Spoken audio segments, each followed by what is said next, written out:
Wagwan. So I just left work, and instead of joining the 9 to 5 traffic to go home, I'm just gonna go to St. Thomas and go to the beach.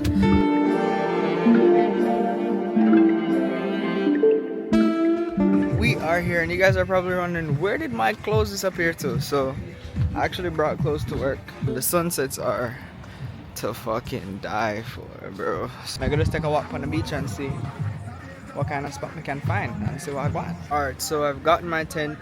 The lady's name is Opal, so it's her and her mother kind of run off the tent, and I think it's $5 for an hour. It's a free beach, so if you want to bring your towel and just to chill here, that's fine. However, it's hot, bro. Like, are you seeing that bitch right there?